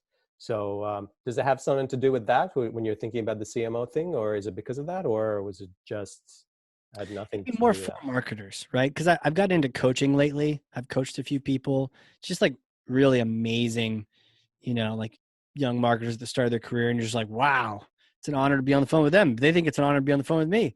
And I'm just sort of talking them through thought process and next steps and whatever their goals are. I don't care. Whatever your goal is, I care about that. But like, I'm not like someone's dad where it's like, whoa, I really need you to go do this. It's like that. I've really enjoyed the whole coaching thing. And Hmm. so it kind of more ties into coaching marketers about how to how to get to that role. In my mind, though, before you brought that up, I kind of take the CMO role for granted, that it's like a no brainer. It's the only role that, other than the CEO, that sort of spans all space and time of the entire customer experience. You could argue finance does too, but only in a tracking sense. They don't actually necessarily make things happen in each, but like marketing touches on everything, which is why it's kind of hard to put in a box or make us stand in the corner. It's too big. It's too much. It's like being the president or something of a country. It's just, there's too much responsibility. So there's a lot to it. So rather than being marginalized, it's like, it's so critical. The CEO is probably, in the past, that was most of their job, and so now it's in this role in the marketing role. I don't know. It just seems, yeah, that could be part of it. I haven't really fleshed it out, or fleshed. Yeah. Yeah. It's funny how you say that about the CMO experience and touching every aspect of the customer journey and every part of the interaction, inside Yeah. and outside, Um, and I think I've read too that very few CMOs make it to CEO level. Like quite often the CEO Mm. will come from the finance, will be the CFO, right? Yeah. So I think that maybe to the boards and the shareholders, they sort of feel like the numbers man is still, or the numbers woman is still the person who can actually run a company best, because they are focused on the financials and the health of the business in terms of revenue. Maybe that has to do with it. You know what? That'd be a great question. It'd be great to know what size company that stat holds true for, but it'd also be great to know why, and I guess in some sense, some CEOs, are they trying to grow things, or are they just trying to, you know, hone in on profit margin, in which case, you're right. They're probably the best bet for that. You just want to cut costs and whatnot. But if you want to grow, I could see throwing a VP of sales or a VP of marketing to try to grow the brand. That'd be interesting. But yeah, I wonder about that. Companies that pick, who you pick and what their background is, operations or sales or whatever it is, that kind of is reflected in the way that they're going to get to the goals of the company, is through that mechanism. Yeah, I would agree with that. But with the clients that you've worked with, I suppose mostly you deal with the senior marketers rather than finance and the CEO, correct? Yeah, yeah. Marketers of all shapes and sizes. Super junior marketer, super senior marketer, the whole range in there. Not a lot of too many other people. Some sales, some IT. A lot of IT people hold the keys to the tech. But mostly marketers. Yeah. Okay. Oh, interesting. Well, like that's interesting. You know what else is interesting? You. And my question now, if you know what's coming up, who are you? Like, who are you? I know you're in Australia. You're in Melbourne. Very good. And yeah, like, take us back. Can you take us back in the day? Like little Brent. What was it like growing up? Did you grow up in Australia? And what did you want to be when you were growing up? And all that jazz. Um, didn't grow up in Australia. Interesting. I wanted to be, I had lots of jobs in mind when I was a kid, like outer space astronaut, cop, Yep. fireman, musician, which is the one I finally settled on. I've grown up in a lot of different places. I was born in Trinidad and Tobago in the No Caribbean, way. but yeah, I only lived there for 4 years, but I was Okay. born in Port of Spain. And so when I was little, my dad wanted to go to uni in Montreal. So our family moved up to Montreal, lived there for a few years, about Do you six remember years. anything from Trinidad? Yeah, I've been back as an adult too. So I remember a few things, but Like what sort of stuff? I like it's mountainous. Obviously, it's a small island. It's mountainous. It's quite Yeah. tropical. It's really hot, really hot. But do you remember It's like like being a 4-year-old there? Do you have any like vague memories of it or? uh, left like 3 days after my fourth birthday. So I have a few memories like the Okay. ones before that. It mostly has to do with stuff of being at my grandparents' house Okay. because when my parents, mom, and dad like went to work, they would drop me off at my grandparents' place. So I remember Nice. that house. Those are where my memories are of. So Interesting. And then up yeah. to Montreal after that? I'm to Montreal. Wow. So it was quite interesting because I was brought up in a French section of Montreal. It's mostly French, but there are like English suburbs. So yeah, went from just speaking English to speaking French and then reading, writing French. So it's kind of did a crossover where I started with English, went on to French, did all French, and only learned to read and write English when I went out to Edmonton at the age of 9. So Edmonton, Alberta. So I lived there as a teenager. Wow. Um, and then after high school, Now I that's actually isolated went, though, right? Edmonton, that's like in the middle of nowhere, oil and gas type thing and yeah, coal and it's the what's most northern major city in North America. I think okay. like the population is like 1 million. So that counts as a major city, but it's like in the middle of nowhere. Got So it. it's What got, were your parents what were they doing that was like causing you guys to move all the time? Were they spies? most people assume that, Yeah. or like military. If there were spies, they're really good because they never told me. Right. That's almost like Stuart Copeland of the Police, the drummer. Yeah. His father was the head of the CIA in the Middle East, and he didn't find out until he was 16 years old. I thought, that's pretty good. That's Yeah. pretty good. Yeah, so I still haven't found out. No, my father went to study accounting at university in Montreal, and that's Okay. why he went up there. And because my parents couldn't speak French fluently, they decided to move out to an English-speaking part of the country. So a Those lot of French get a little people, crazy, huh?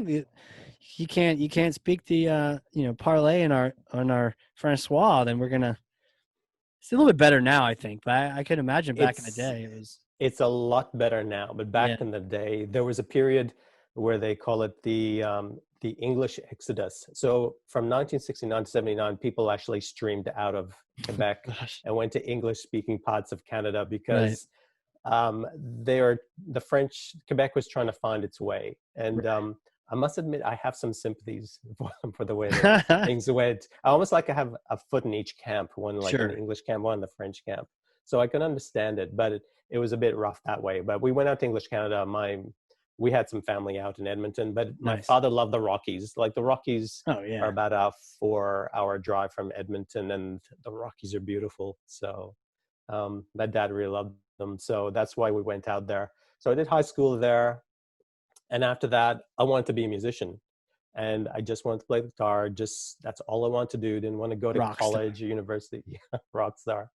Because I had hair then and long hair. So I just went to Like Europe. super long hair. Do you have a photo? You should make that your like your LinkedIn profile is your like super I long hair.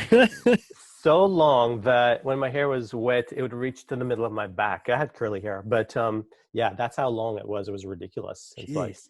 my wedding photos are like that too, so it's funny. So yeah, I should actually put it up on my LinkedIn photo, but I want people to connect with me, not to be repulsed. So it's like Okay. Yeah, or just no, no. maybe it's your background like Rockstar. It shows like dot dot dot. This is me now.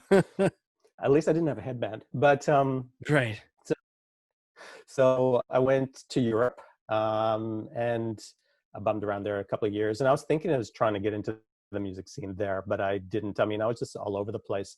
So it's kind of like the Beatles' long and winding road. So Yeah. I was meandering throughout Europe, met an Australian girl in London, traveled on a bit with her, traveled back to Canada and the US with her, came down to Australia. That's how I ended up in Melbourne because she had been living in Melbourne. She's from a small town in the state of Victoria. So and what happened then was that I'd actually been working in an advertising agency in London for a really short stint. Not that it meant anything to me, but I got into Did you go to school at any point in that? high school. I mean, like university. Yeah. I went to university here in Australia. So Okay, so that hadn't um, happened yet. You're just being a rock star, just kind of. And by the way, following a significant other around, I think like 90% of people can relate to that. maybe not globally as much as you did, but like that's awesome. Yeah, it was fun. I think I wouldn't have swapped it for the world. Yeah. It's I would do it all again. And I love spending time in Europe. Yeah. I don't get there much, but I love Europe. And yeah, so I finally got into advertising here, and I was doing media back in the old traditional, like buying media, television ads, stuff like that. Yeah. And then I came up against, I remember seeing this in one of your other podcasts. Someone said like she was coming up against being able to get senior positions because Yeah. she didn't have a degree. Yeah. Um, and it was kind of like that for me. So I thought, like some people are saying to me, you're going to struggle to get really senior roles unless you have a degree. So I did my degree here. I did, yeah, marketing degree. And then after that, I went into more mainstream marketing instead of advertising. So I was working for corporations, big corporations, sometimes small, sometimes for agencies too. So I spent half the time with Right. agencies, and I was doing different types of marketing. And I first ran into marketing automation back in 2013 when I was working for an agency. There was a Marketo reseller. Okay. And also I was happened to be the Salesforce admin. It was just thrown at me, but I liked it. But then I took another, like I said, about the long and winding road. I started working for a LinkedIn social selling agency that was based in Sydney, and they needed somebody in Melbourne. And so, Huh. yeah, they hired me for that. So I did LinkedIn for a few years. And then what happened early last year is that I had an ex LinkedIn client to go to a huge American software company called Turnitin. They do contract cheating software, plagiarism Okay. software. Yeah, so they do a lot of stuff for universities. And they already had Pardot. She didn't like Pardot, so she wanted me to come. She No. thought she's very much married to HubSpot. No. Yeah, she's on the dark side. Yes. So she asked me to come in and help her with her Pardot instance and do the nurture campaigns, engagement Bro, studio, and she everything wasn't trying to get else. rid of it. You were helping her with the.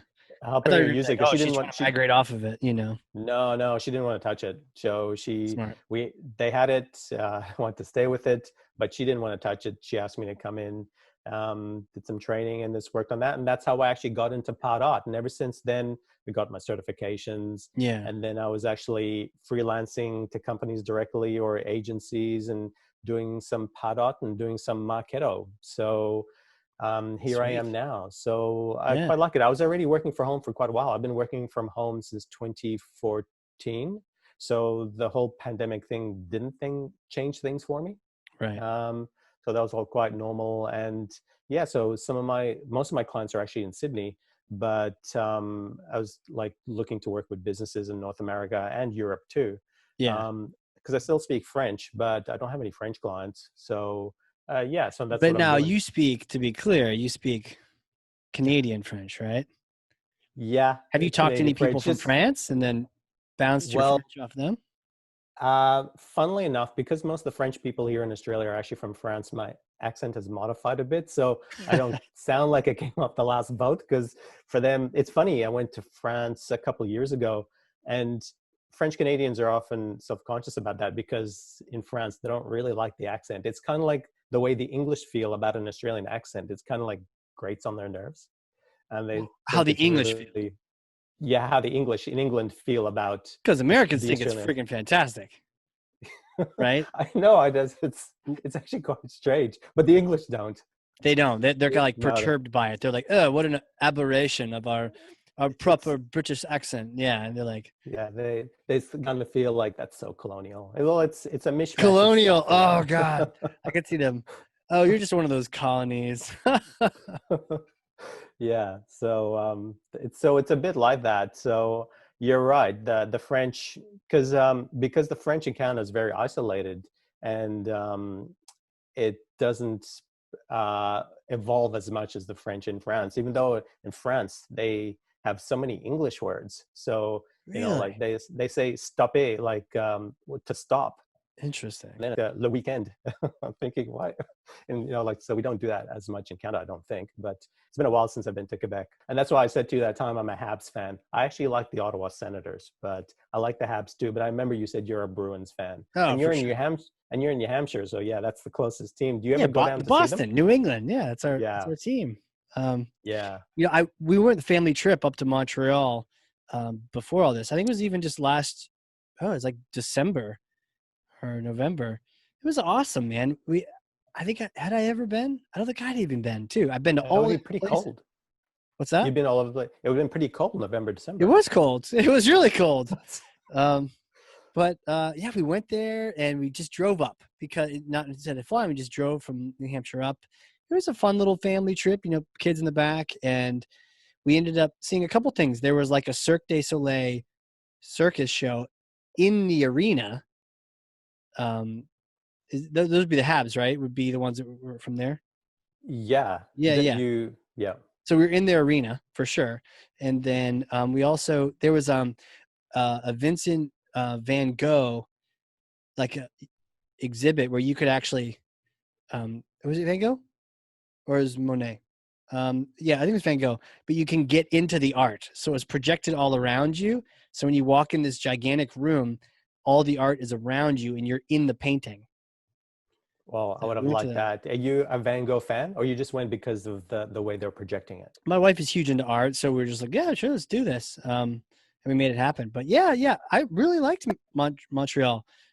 Interesting. It definitely felt like a different country, whereas some other places in Canada maybe feel just like you're in the States with a few, changes. It felt like a different country, and people would talk to you in French, and you'd hear the bonjours and the different things. I actually liked that because it made me feel like I was in France or somewhere else where it was a different culture. It's funny how people have different perceptions because you're right. It does feel like a different country. And when the French from France come over to Montreal or anywhere in Quebec, they say, "Wow, this is just like America or North America." They feel like it's totally different to them. So it's just a hybrid of everything, I Yeah. suppose.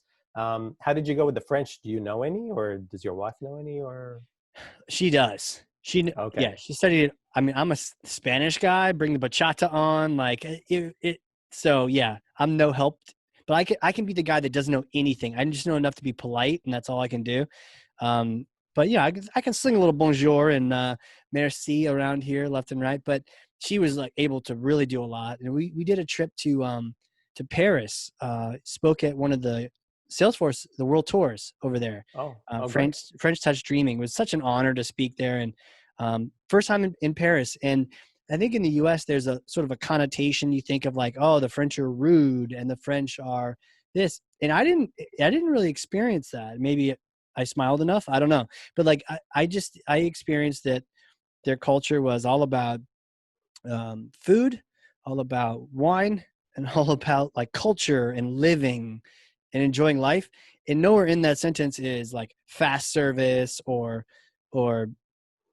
friendly service. But people were friendly and nice, but it wasn't a priority. Priority is like sit here, drink your wine, look at the street, and enjoy life. Yeah, I love that about France. And I think Yeah. like even I don't know if you experience this, but even in a work situation, you know how we do this in Australia too. Sometimes you eat lunch at your desk, right? Corporate environment, you just grab it out and you're eating, you're still on your computer. That's frowned upon in France. It's Oh like yeah. lunch is for lunch. You go out, you actually eat, you speak to your friends, your colleagues, peers, whatever, and you actually have a proper environment for eating. So yeah, quite like that. And yeah, I think it's true. They get an unfair label about being rude. I think it's more so the fact that quite often people will go over there and assume that everyone speaks English, so they won't make the attempt at speaking like any French at all. But even if you just learned a few words, then Yeah. that's okay. That's all it takes. Because I think, well, you made the effort. Because when I was over there and I can speak French, as soon as you'd be in a lineup queue of people and people speaking to the one who's helping them in English, and then you go up in French, they're kind of like stunned. It's like, oh wow, it's someone who's actually speaking French to me. So as because of that, I'd get like really good service. So yeah, I love France, but I think Italy is my favorite country in the world. So Is it? yeah, and I'd love to live in northern Italy. What So part? Northern Italy? well, I love Bologna, I love Milan, but Bologna is great. It's supposed to be the culinary Okay, so like capital of kind of Italy. north, not like tippy northern Italy, not way in the Alps area, or No, yeah, not quite in the Alps area. I wouldn't mind living there too, but I suppose I think of oh, it I from a see. You're work right. I'm point of sorry. view. Milan is quite up there. Yeah. It is up there, but still, yeah, you can see the mountains too. But it's got a lot of economic activity. That's the economic engine of Italy. So if you're thinking about work, that's a good place to be. But Bologna is not too far. You can actually hop on a train and be there like in no time. It's like, I don't know, an hour or something like that. So I've had a chance to go there a couple times, and we did a honeymoon there in Italy. Just drove all over the place, and you um, drove. That's brave. yeah, newlyweds and your husband, and so here I am driving, and she's got the map and she's over there, and were we on a different side? No, different side of the road, but no, or were we? No, I Yeah, think you would have been. were we? Hold No, on. No, hold on. no, I think we're No, no, right. no. It's the right. It's the same. It's only in England, right? Yeah, you're right, right. So it was like that, but you're right. It's fast, it's different, and yeah, and so that was quite the experience. But I enjoyed it, and but one of my highlights was going up to the Aviano area, like right Oh, near the border where all the mountains are and the Alps and oh, I all think I that. know of the area, but I don't think I've been through there. I've only taken I've taken a train from down from we've cut through for like from Austria, Okay, but yeah, I don't think I've stopped over in the Aviana area. But God, Italy is just gorgeous, and I love history. And right. like you're in Rome and you're walking around, you see something, and it's like 2,000 years old. I think that is so cool. So Yeah, I love yeah, that. yeah. Oh, The totally. Colosseum is my favorite building. It's just a gorgeous building. It's amazing. It still stands. It's quite interesting. Yeah, because it's been ravaged throughout the years, and it survived 2 world wars. So thank God for that. Right. No one decided to blow it up. I'm glad they didn't. Yeah, I just Googled the Aviano area. There's a little air base there, a little U.S. air base, but there's this little windy road. If you look it up on Google Maps, there's a little windy road up to this tiny little ski town of Piancavallo. And I just remember driving that a couple times. And just for me, mountains are always fascinating. And New Hampshire, we have hills, so to your point about the Rockies or like a serious white capped mountain range, I remember being in that area and just I can't help but look over to the right and just see these enormous things, you know, jutting into the sky.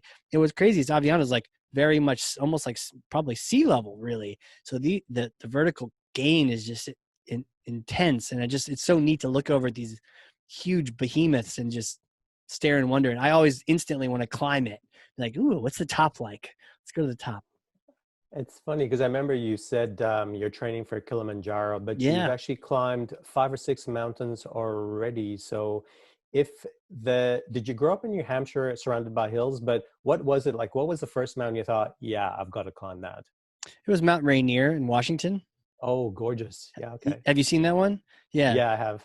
And you can only get it on a good day, right? If it's raining in Seattle, which is every day, then you can't see it. But the one day it's not, it surprises you. You're just sort of driving. You're like, what is that thing? And it doesn't look real. It looks like it's fake or, yeah. So I saw that. I was visiting my parents when they lived out there for a day or two. And I was like, what is that like? And could I climb that? And I did it for a fundraiser, and that was hard.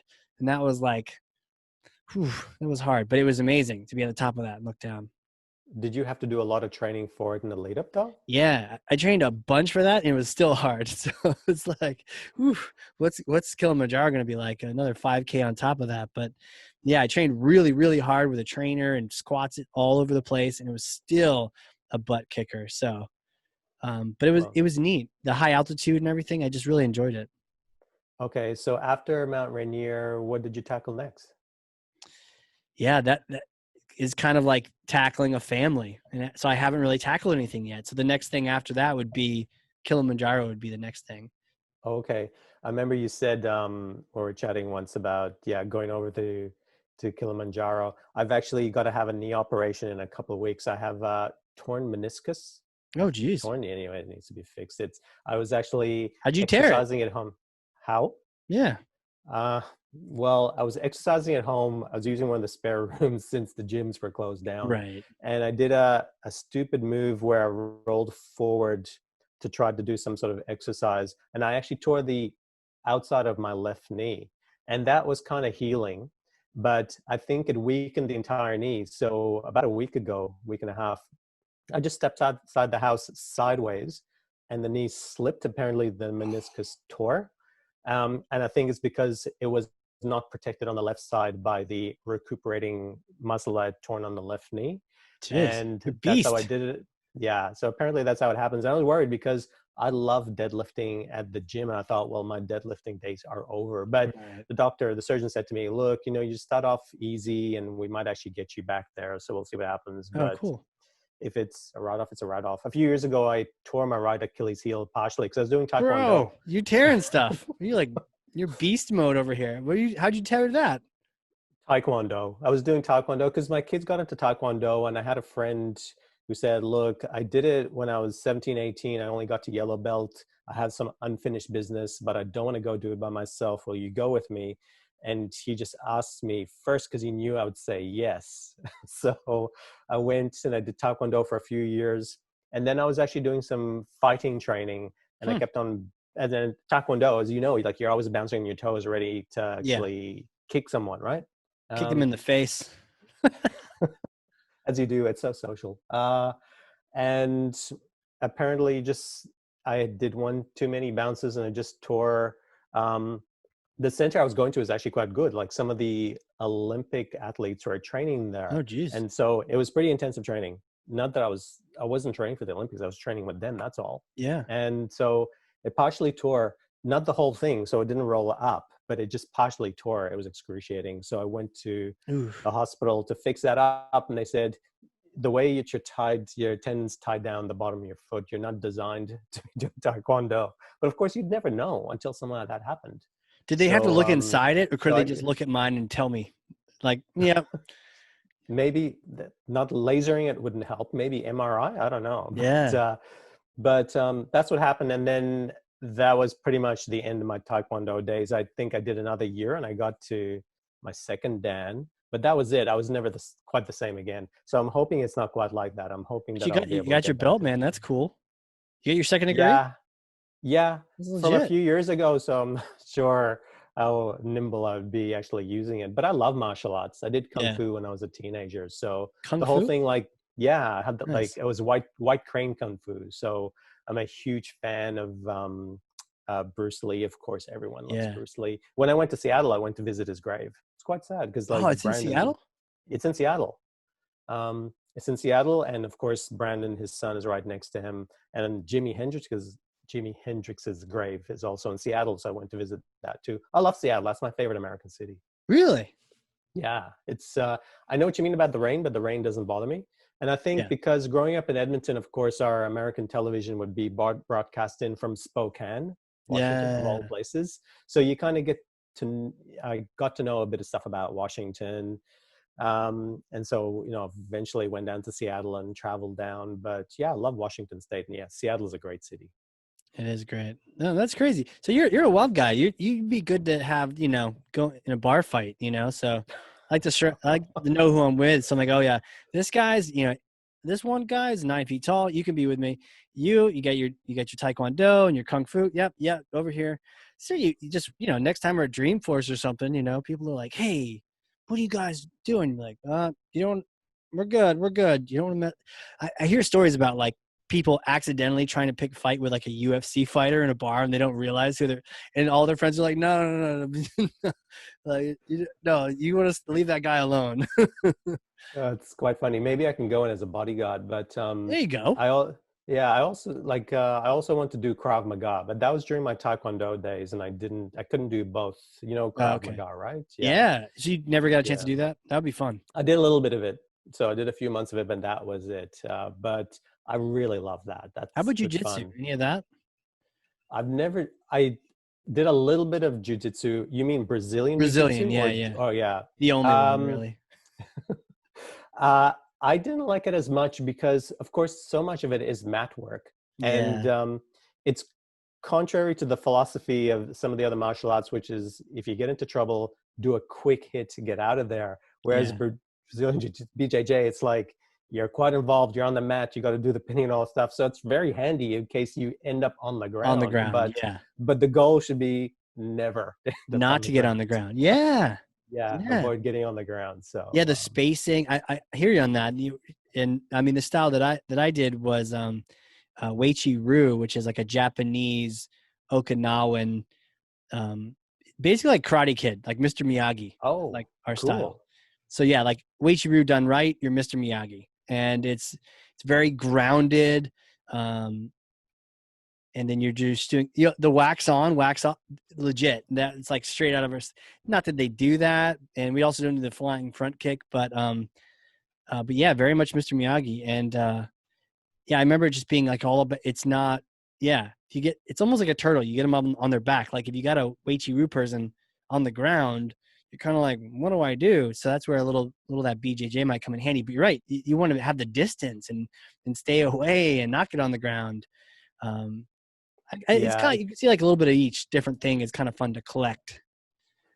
yeah, you're right. One of my teachers, when I was doing the Taekwondo, actually had a black belt in 7 disciplines. So he was collecting things from different Yeah, disciplines and arts. So that's quite cool, and he could teach a lot of things. But he taught me how to choke somebody. He said, "I know this is going to be uncomfortable, but you really don't know. You can't learn how to choke someone unless you can be choked yourself." So he said, "I'm going to make you pass out if sure. that's okay." And that's such a scary concept. So he puts his arm around my neck, and I told him okay. And so he choked me until I passed out. Um, and then he asked me to do it to him, and it's such a Until you difficult thing passed to do. out? Yeah, yeah, he knocked Who until I is this passed out. guy? So he didn't He even didn't tap. kill He's me. like, no, no. But he now you he know what wanted me it's to like to go to experience it. sleep. Yeah, he wanted me to experience it because then he wanted me to do the same thing to him. I thought, oh my god. Did It's you like, make him pass out? I did actually because Wow. he told me to. So he was my teacher, my sensei. We don't say sensei in Taekwondo, but yeah. Right. Yeah, Right. but he was my teacher, so I did it. So yeah, it's quite fun. You know, it's funny. I took a couple Taekwondo lessons, and I never told the guy because I just wanted to experience. I never told the guy I had done karate before, in a different style, right? And I'd done it all growing up, college, everything. I just came in, was like, I don't want to be treated any differently. I'm just gonna do this. I kept getting in trouble for kicking too hard. Oh, He's like, no, no, no, don't kick so, don't kick so. But like in the way she used, like the kicks are hard. The punch is like everything's so grounded. You're just like whack. But it's not as flexible maybe as like a Taekwondo kick. And it's different. You're straight on versus the side. And I just remember him being like, no, no, no, don't do that. Like we'll work to that. We'll work to that. It's crazy. did you tell him afterwards, or did you not tell him at all? No, no, I did it for like a month or two just to try it out. Hmm. Um, But it's different. It's different when you're used to standing one way. You gotta stand a different way. Hold your hand in a different place. And I did like Muay Thai though. That was fun. Doing some. Oh, yeah, that's pretty brutal. Yeah. Well, not never fought. Never fought. Like just learning the training and that kind of thing. It's so interesting, yeah, because the kick comes in from the hip, like with the straight leg. So I've Yeah. seen a few of those movies, and yeah, it looks like the way they train those Thai little boys to fight like that. Jeez. That's pretty hardcore. Like that's why people go to Thailand. But have you been to Thailand? No, I haven't. You got to go to Thailand when this thing is all said and done. But like Thailand's amazing. The people are actually really friendly, I've and heard that. they smile a lot, which is like a thing. And I'm cool with that because that means you're cool, I'm cool. Let's smile. Very friendly, and the conversion rate on most money is amazing there. Um, but then you have the occasional rude tourist, right? Who should get what comes to them, and they'll be in some non-touristy city or some beach somewhere, and get intoxicated, and then maybe pick a fight with a local. Bad idea. Everyone's Muay Thai there, right? So it's like like I wouldn't even. No one should like that. They've been doing that since they were 2. So, and then you hear stories of like they got beat up and rightly so for being rude. Yeah, and Crazy. well, it's in their DNA if they grew up with it. Just like I suppose, karate is taught in Japan and Taekwondo and in Maybe I don't know, Korea. but yeah, Yeah, it no, might the only not be. place I I've could just be stereotyping, but like I think it's pretty common that if you run into some older gentleman, maybe just think twice. yeah, yeah, your odds aren't so good. Right. It's funny. No, the only place in Asia I've been to is Singapore, so which is a pity because I'd love to go to. There's so many other countries. I'd love to go to Japan. I love Yeah. Japanese culture, so Oh yeah, yeah, it looks gorgeous. But it sounds like you've been to quite a few countries. So for sure. um, Yeah. Have you got Singapore a is favorite? fantastic with the canal with the lights on either side and the restaurants along there, and they've got chili crab and all that kind of good Oh stuff. God, that was so messy. Oh The yeah, it chili crab. is so It's messy. as kind of, maybe it's a bit like the experience of eating ribs in the US, which I haven't experienced yet, but I think I have to What? do that at some point. Yeah, you Yes, put the napkin or the serviette in your shirt so you don't get all the barbecue sauce on you, and you just tackle the ribs. I've got to do that one day. absolutely. One of the best places I ever had ribs was in Kansas. It's like Oh, okay. outside of Kansas City, and it wasn't even a restaurant. It was like a restaurant in a gas station. Oh, So wow. they just found a place to cook, but it was so good. It was just so, not pretentious. You get your napkin, get your thing, get your thing. Boom, they put this thing on there. It's inexpensive, and it was just better than any brand, chain, anything. I mean, I'm sure they might try to say something else in Texas or on these other places, but Kansas is, in my mind, like you go there for the ribs.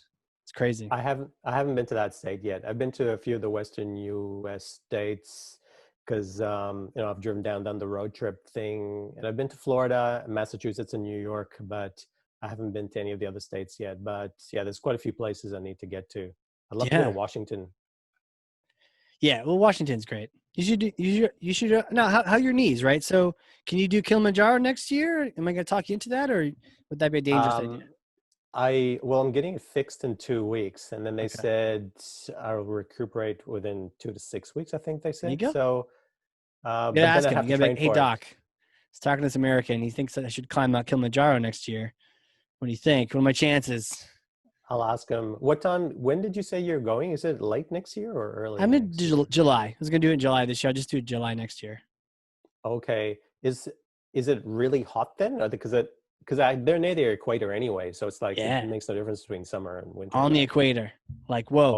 Oh, oh, But okay. what's crazy is you go up, and so Yeah. you're right. You're in shorts and a t-shirt, and then eventually you're in winter pants, parka, gloves, mitten, hat, snow pants, or whatever toward the top because Wow.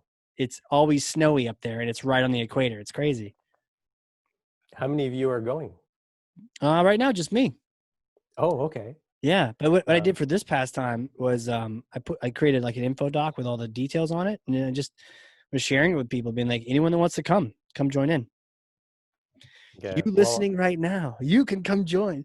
We turn into a whole event, like the marketing event, mountain marketing. But yeah, oh, man, I like the alliteration. I'll ask my surgeon, see what he says. yeah. Ask him. Tell him it was a crazy American that had the idea. See what he says. I'm like, those Americans, they always them and their crazy ideas. I have a question for you before we get too far and close up here because I don't know if you looked at the time. Things just like when you have a good conversation and they just go. Wow. Okay. If you could, because here's the hypothetical, and I know you've listened to a couple shows, so you can go back in time and talk to yourself. We're not going to use university, but like go back and talk to yourself in Edmonton early on in your life. What if you could go advise yourself? What kind of advice would you give yourself? The advice I'd give myself is to have more faith in my ability Hmm. and to back myself more and be willing to fail, and that it doesn't matter if you try something and give it a legitimate shot if you fail, because then at least you've learned something. But I think throughout my career, I've held myself back thinking, no, I shouldn't do that. Or, I don't know enough about it, or I don't have enough experience, or I need to do this before I get to that. But, sometimes life is all about jumping in and just learning from there. And if you actually look at the consequences, if you measure them, they're not as drastic as you think it might be. So, what if you fail at doing something? So lots of successful people have actually had lots of failures before that.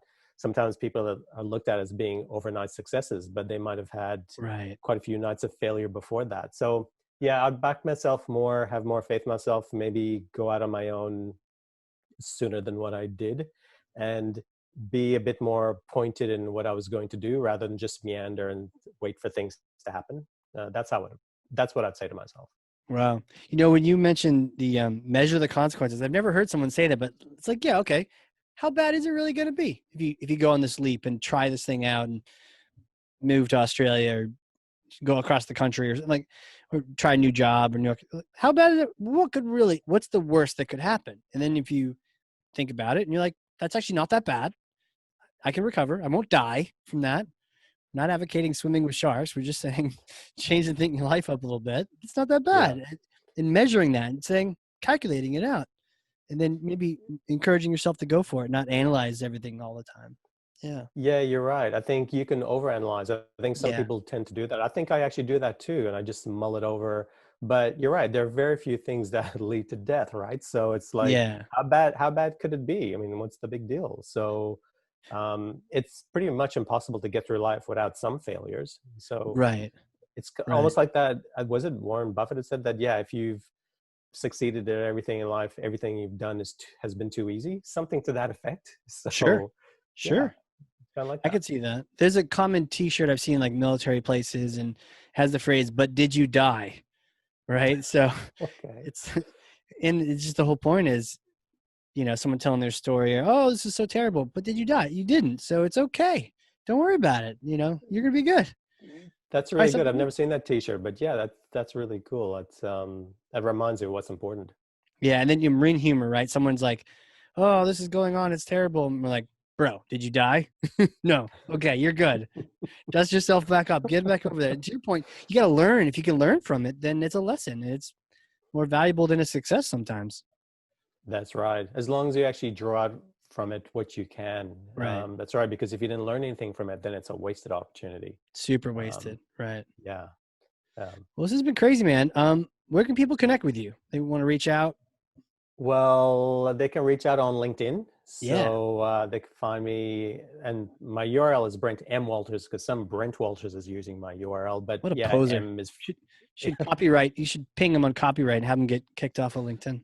Yeah, I think I might actually Yeah. write to the CEO and see what he says. Yeah. But Yeah. yeah, so M for Michael, that's my middle name. But yeah, Nice. Brent Walters, or they could go to my website, which is b2bdigital.com.au. So of course I'm in Australia, so we have to have the .au for those of you in the US. So .com yeah, that's, .au. Well, that sounds cool yeah, though. Sounds like so B2B Digital.com.au. That's a cool yeah. address. Thank you. Yeah, I was Yeah. actually surprised I got it years Yeah. ago. I think I tried to get b2bdigital.com, but I think somebody has it and they're sitting on it. So That's the they're hoping to, worst. yeah, they're wanting to sell it at some point. But yeah, so it's b2bdigital.com.au. I don't have a Twitter account anymore. I actually deleted it a few years ago. So what I was doing was that Really? I was spending so much of my life two-dimensionally on screens that I thought, I just have to pare back a bit so I can go out and smell the roses. You know what I mean? Yeah. So I deleted a couple of social media accounts, and I have a couple of other social media accounts that I don't use. They're just like kind of sitting there. But that's probably the best place. Huh. But two places is enough. So no more But it, Twitter. What about, is there Facebook? Is that big down there? Or? it's big down here, but on principle, I'm trying to avoid Facebook. Okay. What else? So Do you do any social platform like Instagram or anything like that? Or I've got an Instagram account, but it's not for business. It's just my own account, and I'm not doing much with you, it. I you like might be a Instagram. spy just like your parents, man. This is interesting. Like you're untraceable. Stealth mode. Yeah, I Stealth think I might mode. actually Yeah. try. But yeah, so I'm not in Europe where I think there's a law there that you have a right to be forgotten. So like Yeah. you have the ability to have Google strip everything away about you. So I can't Right. do that here, but maybe that'll come in time. But I sort of figure it's hard to do everything and everything well. So my feeling is Yeah. that I should just have a couple of things and do a couple of things really well rather than just be half-assed at a whole bunch of things. Because I It's used to have true. everything before. Like I had like Pinterest and Instagram and Facebook and try to do everything across it and do a website and do a blog. And my God, it's so draining. So there's hardly any time to do any work or live life if you're going to spend all your time Yeah, doing that's that sort true, of man. stuff. We got to put the phone down and get out there and go for a walk or run or something and Yeah. Or go to gym now that it's open, or go to train the for gym. Kilimanjaro. Train Think for that, Kilimanjaro. Yeah. Now we're talking. Well, cool, man. Hey, this has been fun.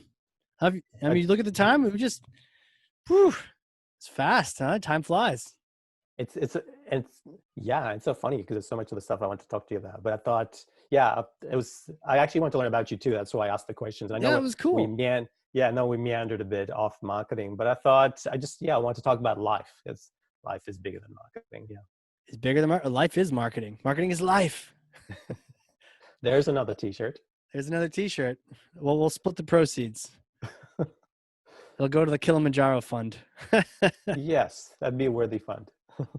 Awesome, man. Well, Yeah. thank you so much for coming on here. It's been fun, just honestly chit-chatting and having a conversation. I know some of these shows, it's just like, me with a professor from Wharton, just my brain being poured into. But other times, I mean, I enjoy this too, where we're just really hashing out some topics, and it's been fun. I've enjoyed it. Thank you. Look, it's such a blast for me too. I really enjoyed it. And I was kind of sweating on it a bit the past couple of days, thinking, "Oh, what are we going to talk about?" Because you've had some really, really interesting guests. I thought, "Oh my god!" Right? It's like, wow, what could I say? It's interesting, but yeah, because I've looked at snippets at some of the other podcasts, but I'm going to go through them because like some of them are really, really super interesting. So Yeah. I Well, like now the welcome people to the that sit club, down. man. You're Thank you. interesting. You're living in all sorts of different countries, Trinidad. Also, that's crazy cool story. And you just still keep the Rockstar going? You still playing?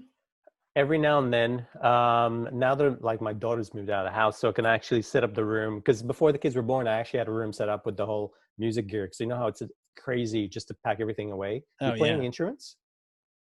Do you play any instruments yourself? Oh, do I play? Yeah. When I was growing up, a trumpet. Okay, cool. Wow. Did Yeah. that drive your parents nuts?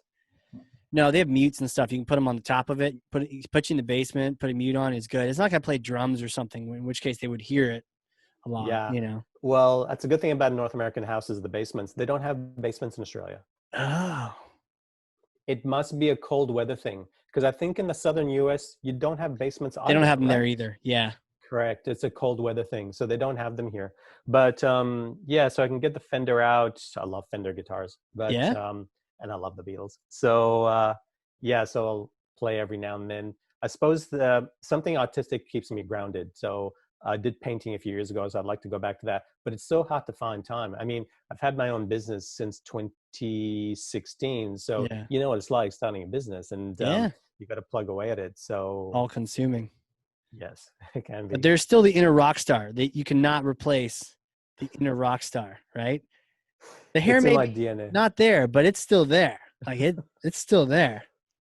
It is still there. I love guitars. They're not just instruments, they're works of art. Yeah. And then you create works of art with a work of art. Try to. Try to, right? Works of Try to. something. Yeah. Well, for the people listening, if you've learned something, and I know you have, because I literally have notes over here, just like always, then share this episode with someone else, right? Share it with, send it an email, put it on LinkedIn, but put your takeaways on there. There's so many things we talked about, but really planning for change was one of the themes that and the different things, the economic, the competitors, the market forces, internal, external. We talked about a lot of good stuff, and then we went on crazy tangent road and had a blast. And I hope everyone had a blast along with us. So, man, thanks again, Brent. This will be cool. We'll have to have you come back on here and catch us up and tell us how the knee's going to be. Thank you very much, Casey. It's been a pleasure. And yeah, I love chatting with you. And yeah, just hi to everyone. Hey, everyone. That's it. Want to say hi, Mom? Hi, Mom. Yeah, Nadine, my sister, my auntie and uncle, everybody back Right. in Edmonton. Which means they need to listen to the complete end so they can hear their shout out. And that's what they need to do. Yeah, I have to teach my mom how to listen to the podcast. Yeah, I think they can sit through it. That's it. That's it, man. Well, thanks again. And for everyone out there listening, this has been the Hardcore Marketing Show. We will catch you all next time.